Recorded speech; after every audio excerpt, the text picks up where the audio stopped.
അത്യുന്നതൻ്റെ മറവിൽ വസിക്കുകയും സർവ്വശക്തൻ്റെ നിഴലിൻ കീഴിൽ പാർക്കുകയും ചെയ്യുന്ന യഹോവയെക്കുറിച്ച് അവൻ എൻ്റെ സങ്കേതവും കോട്ടയും ഞാൻ ആശ്രയിക്കുന്ന എൻ്റെ ദൈവം എന്ന് പറയുന്നു. അവൻ നിന്നെ വേട്ടക്കാരൻ്റെ കെണിയിൽ നിന്നും നാശകരമായ മഹാമാരിയിൽ നിന്നും വിടുവിക്കും. തൻ്റെ തൂവലുകൾ കൊണ്ട് അവൻ നിന്നെ മറയ്ക്കും. അവൻ്റെ ചിറകിൻ കീഴിൽ നീ ശരണം പ്രാപിക്കും. അവൻ്റെ വിശ്വസ്തത നിനക്ക് പരിചയം പലകയുമാകുന്നു.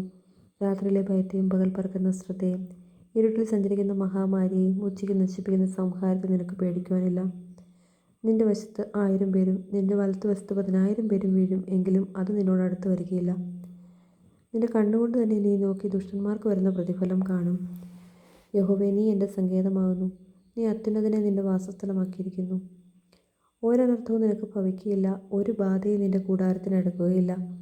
നിന്റെ എല്ലാ വഴികളിലും നിന്നെ കാക്കേണ്ടതിന് അവൻ നിന്നെക്കുറിച്ച് തൻ്റെ ദൂതന്മാരോട് കൽപ്പിക്കും. നിന്റെ കാൽ കല്ലിൽ തട്ടിപ്പോകാതിരിക്കേണ്ടതിന് അവർ നിന്നെ കൈകളിൽ വഹിച്ചുകൊള്ളും. സിംഹത്തിന്മേലും അണലിമേലും നീ ചവിട്ടും. ബാലസിംഹത്തെയും പെരുമ്പാമ്പിനെയും നീ മെതിച്ചു കളയും. അവൻ എന്നോട് പറ്റിയിരിക്കയാൽ ഞാൻ അവനെ വിടുവിക്കും. അവൻ എൻ്റെ നാമത്തെ അറിയുകയാൽ ഞാൻ അവനെ ഉയർത്തും. അവൻ എന്നെ വിളിച്ചപേക്ഷിക്കും, ഞാൻ അവന് ഉത്തരമരുളും. കഷ്ടകാലത്ത് ഞാൻ അവനോട് കൂടിയിരിക്കും. ഞാൻ അവനെ വിടുവിച്ച് മഹത്വപ്പെടുത്തും. ദീർഘായുസ്സുകൊണ്ട് ഞാൻ അവന് തൃപ്തി വരുത്തും. എൻ്റെ രക്ഷയെ അവന് കാണിച്ചു കൊടുക്കും. ആമേൻ.